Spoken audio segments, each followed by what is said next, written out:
자, 안녕하십니까. M 플러스 수학학원 대표 강사 최강민 선생님의 모의고사 해설이 있겠습니다. 이번 시간에는 2017년 6월에 시행된 평가원 모의고사 가형의 주요 문항들을 좀 보도록 할게요. 자, 먼저 간단하게 이번 시험에 대한 얘기를 좀 하자면은 전체적인 난이도가 굉장히 높았냐라고 하면은 그렇진 않습니다. 사실 물론 쉽다. 이번 시험 쉬웠어. 이런 건 아닌데, 그런데 문제 난이도가 어마어마하게 높았냐? 그렇진 않아요. 그러니까 지난 수능하고 조금 비슷했다. 그 다음에 지난 3월보다는 조금 쉬웠다. 이 정도로 보면 되고, 특징적인 것은 뭐냐면은, 이제 개념을 정확하게 익혀놨을 때는, 풀어내기가 그래도 좀 수월했는데, 이 부분이 좀 약하고, 그 다음에 만약에 충분한 연습, 기출문제에 대한 충분한 연습이 되지 않았다라고 하면은, 실수라는 것들이 유발될 수 있다. 다시 말해서 꼼꼼하게 생각해 보지 않으면 실수할 수 있었다라는 거예요. 그 대표적인 문제들로서 보자면은 일단은 18번 문제도 그랬었고 16번 문제도 그랬던 것 같아. 그리고 21번 같은 경우가 자, 이번 시험에서 21번 문제가 계산이 좀 많이 복잡했다. 그래서 계산을 쭉 이어가다 보면은 계산을 이어가다 보면은 풀이가 길어지기 때문에, 그렇기 때문에 내가 지금 뭐 하고 있나 중간에 놓친 사람들이 좀 많았을 것 같아. 21번은 그지?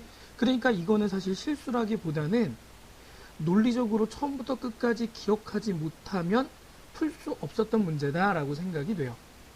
그러면 이런 문제 어떻게 해결한? 요거는 21번 문제 해설을 하면서 얘기를 할게. 어쨌든 실수 유발할 수 있는 문제는 아까 얘기했지만 16번, 18번 이런 것들이 있고, 그 다음에 의외로 26번에서 정답률이 이렇게 높진 않았던 것 같아요. 학생들 물어보니까 의외로 좀 이렇게 틀린 학생들이 좀 있었고, 그 다음에 29번, 30번도 이것도 이제 정확하게 우리가 개념적으로 짚지 않으면, 그리고 기출문제 출제 방식에 대한 이해를 하지 못하면, 그러니까 연습이 되어 있지 않으면 좀 접근하기 힘든 문제가 아니었나. 그러니까 전체적으로 얘기를 하자면, 이건 사실은 뻔한 얘기가 될 수밖에 없는데, 교과서 요구사항, 교사가 아니라, 자, 교과서의 요구사항들하고, 그 다음에 기출문제에 대한 충분한 이해, 이런 것들이 되어 있어야만 그래도 1등급을 좀 노릴 수 있는 시험이 아니었나 생각이 됩니다. 자, 그럼 교과서 개념은 어떤 식으로 학습을 할 거냐라고 하면 이렇게 얘기를 하면 좀 좋을 것 같아요. 물론 당연히 그 공식이라고 하는 것도 알아야겠지만, 특히 3등급 이하 학생들 정의를 많이 놓치는 경우들이 있는데, 정의 이 부분을 기억을 해야 돼. 어떤 것에 대표적으로는 예전 서울대 이제 그 논술 문제에서도 나왔었는데, 현재는 폐지가 됐지만, 논술이라는 게 이제 폐지가 됐지만, 서울대에서는 서울대 문제에서 이명각이 뭐냐, 이명각을 정의해라, 이런 게 있어요. 근데 이명각이라는 건 도형 그 자체인데, 도형이라고 한 게 아니라 우리가 생각하는 각의 크기, 그런 것들로 이제 생각해가지고 틀린 사람들이 굉장히 많아. 그러니까 기본적인 정의를 반드시 익혀라. 그 다음에 1등급 안에 들어가고 싶으면 그 안에 나와 있는 증명이라든가 교과서 속에서 나온 유형들이 왜 튀어나왔을까, 어떤 방식으로 접근할까, 이런 것들에 대한 이해가 돼야 되고, 기출문제 같은 경우에는 최소 틀린 문항들에 대해서는 5번 이상 풀어봐야 된다. 아시겠죠? 5번 이상 풀어봐야 된다. 왜 5번이라고 얘기를 했냐면은, 일단은 처음에 이제 경험해 봐야겠지, 그지? 경험해 보면서 풀어보는 거야. 그래, 틀렸어. 그러면은 그 다음에 다시 오답 노트 하면서 요구사항들. 사실 요구사항이라는 게 딱 정해져가지고 이런 방법으로 푸세요는 아니야, 수능은. 하지만 그래도 교과서 어떤 것들을 이용할 수 있다를 요구사항으로 생각한다 그러면 그 정도는 그 정도 이제 그 접근을 하면서 우리가 볼 수는 있을 것 같아. 그래서 오답 노트를 하면서 다시 한번 더 풀고, 그 다음에 스스로 다시 한번 풀이를 해보는 거야. 사실 여기까지도 부족합니다. 이렇게 해도 다음번에 나오면 또 틀려요. 그래서 이 다음에 이제 2번 정도는 어떻게 풀어야 되냐면은, 이제 이번 시험 21번 문제도 이러한데, 문제가 길어질수록 단계별로 해결을 해라. 단계별 해결 전략을 짜라. 이 전략을 짜지 않으면은 기억하기 힘듭니다. 자, 첫 번째 내가 이걸 해결하고, 그 다음 두 번째 해결하고, 세 번째 이렇게 하다 보니까, 뭐, 많으면 뭐 4단계까지 갈 수도 있겠지만, 자, 결론에 어쨌든 도달을 했다. 그리고 또 하나는 뭐냐면, 단계별로 나눴을 때, 이 단계별 내용이 각계전투가 되면 안 돼. 각자 따로 놀면 안 된다고. 1번 해결했으면 이걸 가지고 2번, 3번에도 적용을 하고, 2번 했으면은 이 두 가지 내용을 가지고 3단계에서도 풀어나갈 수 있고, 이렇게 논리적으로 기억을 해야 된다는 얘기. 앞뒤가 연결이 돼서. 무슨 얘기인지 아시겠죠? 이게 이제 일반적인 연습이다. 이렇게 보시면 됩니다. 그래서 이 문제에서, 이번 시험에서도 뭐 21, 29, 30번 문제 같은 경우가 특히나 이제, 단계별 학습이라는 게 적용되는 그런 시험이었다. 자, 그러면 어쨌든 간에 이제부터 우리 주요 문항들, 주요 문항들 해설을 이제 시작을 하도록 할게요. 11번 문제부터 좀 보자. 11번 문제는 사실 이거는 문제가 뭐 어려워서라기보다는 짚어야 될 내용들이 좀 있어서 그런 건데, 선생님 생각에는 가장 많은 접근 방식이 뭐냐라고 하면은, 어쨌든 V벡터라고 하는 것이 있고 평면 벡터가 되는데, 평행한다라는 조건을 이용을 해서, 그럼 평행한다. 두 벡터가 평행하다 그럼 자연스럽게 머릿속에 떠올라야 될 게 첫 번째, 실수배 관계가 된다는 거. 다시 말하면 뭐 B벡터는 K의 A벡터가 된다, 이런 관계. 두 번째는 각 성분비가 일치한다. 자, 다시 말해서 A벡터를 갖다가 A1, A2라고 놓고, 자, 이렇게 놓고 B벡터라고 하는 것을 갖다 B1, B2라고 이렇게 놓는다면, 만약에 A벡터, B벡터가 평행하다라고 하면 자연스럽게 우리는 어떤 걸 받아들일 수 있냐면 A1분의 B1은 A2분의 B2가 된다. 성분비가 일치한다라고 받아들일 수 있는 거예요. 이건 공간 벡터 가서도 똑같습니다. 무슨 얘기인지 알겠지? 그래서 A벡터하고 V벡터 더하기 B벡터라고 하는 것이 평행하다라고 하면은 V벡터라고 하는 것을 설정을 해가지고 평행할 조건, 이렇게 가든 그지? 무슨 얘기인지 아시겠죠? 이렇게 이제 풀어갔다. 그래서 V벡터 크기 제곱의 최소값을 갖다 구하라고 그랬으니까 얘부터 표현하고, 최소를 구해라 그럼 뭐 여러 가지가 나올 수 있겠지? 예측을 해보건데, 뭐 최소값 문제가 나오면 가장 많이 나오는 주제가 첫 번째 2차 함수, 그지? 2차 함수의 최대 최소. 1학년 때 우리 열심히 공부를 했었죠. 그 다음에 두 번째로는 산술 기하 평균, 세 번째로는 뭐 코시-슈바르츠 부등식, 자, 네 번째로는 뭐 미분과 적분을 이용한 최대 최소, 특히 이제 미분을 이용한 최대 최소, 그지? 뭐 2차 함수 뭐 적어볼까?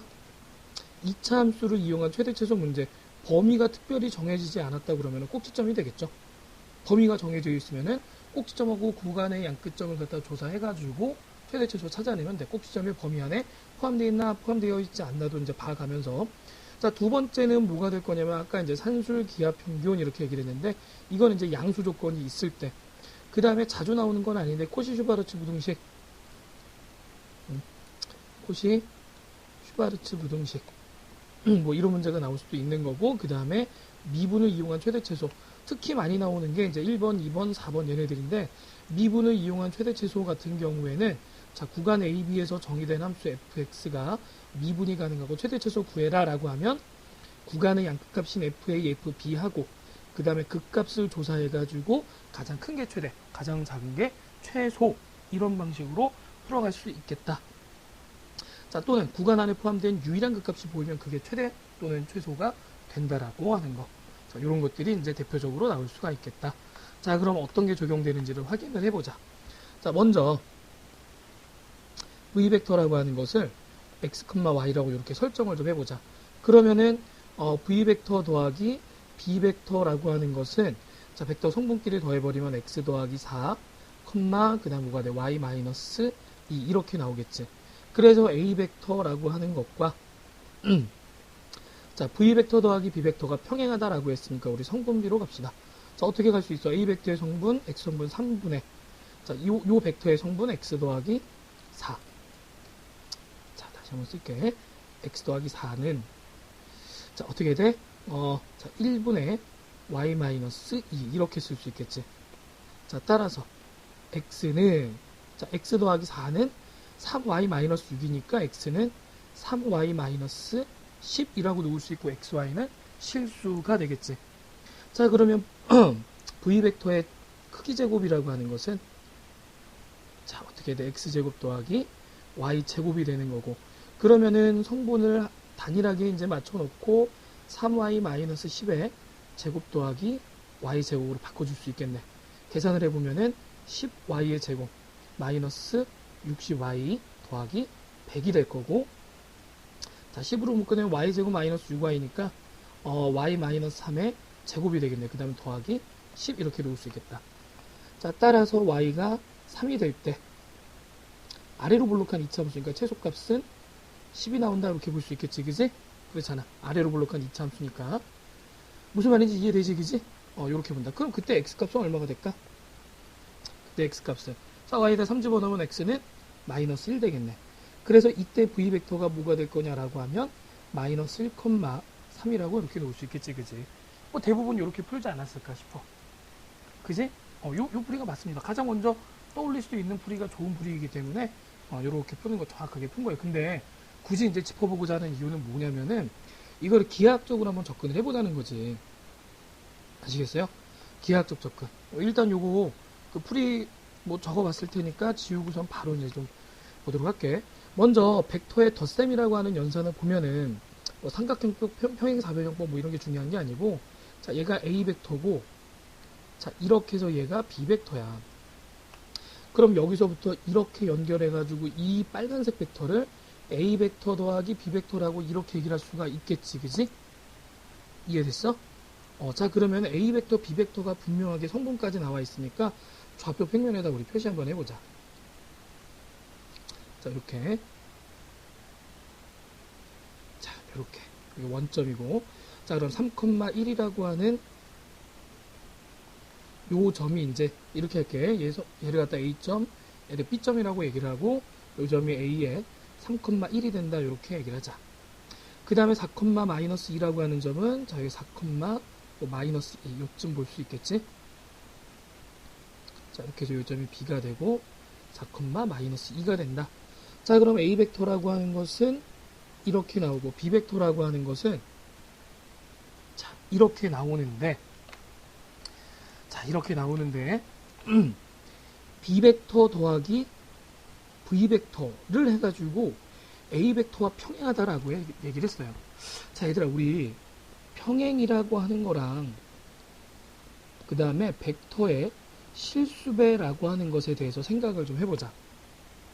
자, 일단은 K 곱하기 A 벡터라고 얘기를 하게 되면은, 자, 첫 번째로 A 벡터와 평행한 벡터라고 이해할 수 있을 거고, 그지? 그 다음에 A 벡터에다가 실수 K를 곱해서 실수배를 했다라고 볼 수 있겠지. 자, 어쨌든 간에 지금 이런 모양에 대한 기하학적 해석이 뭐가 될 거냐? 이걸 우리가 위치 벡터 파트에 와가지고 해석을 하자면, 위치 벡터라고 하는 것은 A 벡터의 시점을 원점으로 고정시키지. 그지? 그랬을 때 실수배를 했다. 그 다음에 벡터 A와 평행한 벡터다라고 하면, 자, 시점은 원점으로 고정되어 있으면서, 사실 고정시킬 필요는 없는데, 어쨌든 시점을 원점으로 고정시켜 놓고 생각해 봤을 때는 A 벡터의 종점을 지나가는 직선 위의 모든 점이라고 볼 수 있어요. 얘는 다시 한번, 얘는 원점과 A 벡터의 종점을 지나는, 자, 직선이라고 하면 한도 끝도 없이 뻗어나가는 거야. 직선 위의 모든 점들을 가리키는 거다. 이게 이제 실수배라고 하는 것의 기하학적 뜻, 또는 평행이라고 하는 것의 기하학적인 해석이다라고 볼 수가 있을 거야. 그러면 다시 말하면은 V벡터하고 B벡터를 더해가지고 그 종점이, 다시 한번, V벡터 더하기 B벡터의 종점이 KA 벡터 위에 있도록 한다야. 평행하다는 말의 의미가. 알겠지? 자, A 벡터랑 V 벡터 더하기 B 벡터가 서로 평행하다라고 하는 말은 V 벡터 더하기 B 벡터라고 하는 이 벡터의 합에 대한 종점이 A 벡터의 연장선 위에 있도록 해준다. 자, 그럼 A 벡터라고 하는 것을 연장을 해볼게. 자, 이런 직선이지. 요 파란색 직선이 있는 거고 B벡터랑 V벡터를 더해야 돼. 그래서 V벡터가 예를 들어서 이렇게 생겼다고 해보자. V벡터. 얘는 평행이동해가지고 이쪽으로 이렇게 만들면 되잖아. 이렇게. 그지? 그럼 얘도 V벡터가 되고 얘도 V벡터니까 이렇게 그려도 별 상관이 없어. 물론 또 이런 애가 있을 거야. 아니 선생님 시점을 원점으로 고정시킨다면서요. 그래 그러니까 요놈. 근데 얘를 갖다 살짝 평행이동해 오면은 B벡터 더하기 V벡터에서 벡터 합을 나타내기 편하니까 그렇게 되면 여기서부터 요 종점까지 연결한 이 벡터가 바로 V벡터 더하기 B벡터가 될 거 아니야. 그럼 A벡터랑 평행하게 되겠지. 이해됐어? 자 그럼 이렇게 되는 V벡터 중에서 V벡터 크기 제곱의 최소값은 어쨌든 이 크기가 최소가 되면 되는 거야. 자 그러면 요 점에서 출발해가지고 이 위로 종점이 오도록 만들어주면서 최소가 된다. 크기가 최소가 된다. 그러면 뭐밖에 없어. 이렇게 수선의 발을 내렸을 때 이것이 V벡터가 되면 이게 뭐가 된다. 요 벡터가 V벡터의 크기가 최소가 되는 순간이다. 그럼 어떻게 하면 돼? 점과 직선 사이 거리. 자, 이 직선은 y는 x 3증가할 때 y는 1증가했으니까 3분의 1의 x가 되는 거고 4, 마이너스 2에서부터 자, 이 직선까지 거리라고 하는 것이 바로 자, 이렇게 이것의 거리라고 하는 것이 벡터의 크기가 되겠지. 자, 요거 일반형으로 만들어 버리면은 x 3y는 0이 되기 때문에 자, 어떻게 돼? 루트 1의 제곱 더하기 마이너스 3의 제곱이니까 10분의 절대값 여기다 4 넣고 여기다 마이너스 2 넣게 되면 10 나오지, 그지? 그래서 루트 10. 이게 V벡터 크기. 그래서 제곱하면 10 나온다. 이런 식으로 풀어갈 수도 있다는 얘기야. 무슨 얘기인지 알겠지? 요 실수배라고 하는 것과 평행에 대한 기하학적 해석을 한 번쯤 짚어보자라는 의미에서 11번 문제를 풀어봤어요. 자, 설명이 좀 길긴 했는데 얘들아 굉장히 중요한 벡터적인 해석이니까 꼭 기억을 좀 해보고 다시 한번 위치 벡터, 실수배, 연산, 벡터 연산, 내적 이런 것들에 대해서 공부를 좀 해보자. 아시겠죠?